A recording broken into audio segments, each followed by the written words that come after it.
Augusta? Well, first of all, my name is Ralph Hicks with the National Transportation Safety Board. I'm a senior investigator. I work out of Marietta, Georgia. I'm in the eastern region, and we cover most of the eastern third of the United States. I received a call this morning of an aircraft accident in Augusta involving an A-36. It's commonly known as a Bonanza, Beechcraft Bonanza. In this particular case, an A-36. It's a straight tail, not the V-tail. The airplane crashed in a residential neighborhood. As you can see behind me, there was an extensive post-crash fire that consumed most of the cockpit and the fuselage. Some of the wings and the tail section are still intact. What we're doing right now is we're putting a team together. I have some manufacturers, representatives, investigators from the aircraft manufacturer. They're on their way out. They'll be arriving late tonight. And the FAA is on scene with me right now. The FAA is always a party to our investigations. And what we do know is that the aircraft took off this morning, and the crash occurred about 7:12, 7:13 a.m. out of Daniel Field. The airplane was, the flight was an instrument flight rules flight plan to New Haven, Connecticut. And so the pilot was qualified to fly instruments. He had an instrument rating, and he was a private pilot with about 800 hours of flight time as of last year. And we'll hone that down and get a little bit more information on it. But as you can see, extensive post-crash fire. We don't know exactly how much fuel he had on board, but we will determine that and go back to the airport and see how much fuel is taken on the airplane, things like that. I've just taken a brief look at the accident site and the airplane. It appears that all of the airplane is here. We're not missing anything.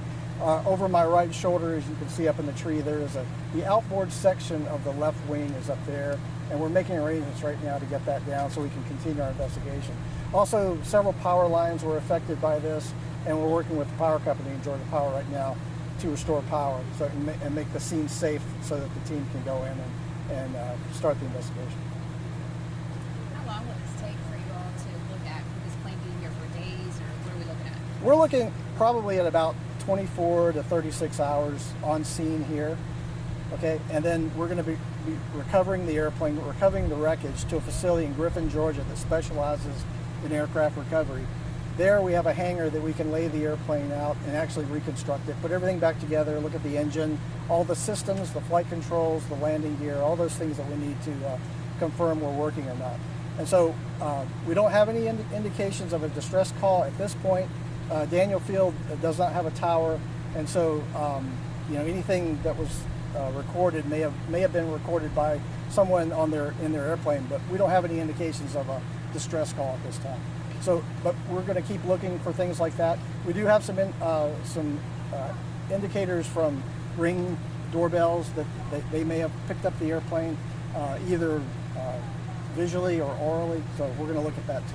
When you see where that plane landed in this neighborhood with all these trees and these homes, you've been in this business for a while, I feel. Since 1987. Yeah, so you've seen something tragic like this, but sure. The fact that this pilot landed where he did. Very fortunate that this airplane did not hit a house or anybody in those houses. So we're very fortunate in this case. Nobody was injured on the ground. That's it? I have one more question. I guess looking at the flight path on FlightAware, where you can see where they took off from, is there an indication that the pilot took off and then made its way back around, trying to get back to the airport? I have not had a chance to look at FlightAware yet. We also look at FAA information that's in addition to FlightAware. We get more of a thorough track through them, but usually it takes a day or two to get that information. But once we look at that, we'll look at the flight track to see if there's any indication of a turn back towards the airport. I can't confirm that right now. What does the rest of the day look like? Okay, we're going to be getting the scene safe, then you can try to get the power back on, and we're going to try to get the left wingtip out of the tree. And then I'll do some initial documentation, getting ready for my team to come in tonight, and then we'll be out here all day tomorrow. No, we don't work during the night. It's just not safe to do that. So, but the scene will be secured by the sheriff. We had some people say perhaps engine failure. Can you even tell by that point? I can't speculate on anything like that. The propeller is right there next to the wreckage. We look at indicators on that to give us an indication. But my initial visual inspection of the engine, we didn't find any evidence of a catastrophic engine failure, such as one that would break the case open or anything. There's nothing like that. So what's that? landings turns in your experience? That means we have a lot more to look at. Yep. and we don't rule anything out on scene. We're here just to gather the facts and then put everything together at the end of the investigation. Okay. Thank you, guys. This will probably be the only briefing I do. There will be a preliminary report. Everything is on our website, ntsb.gov. So if you visit the website in about a week's time, I'd say maybe this time next week, the preliminary should be published. It'll have more information than I have today. Okay?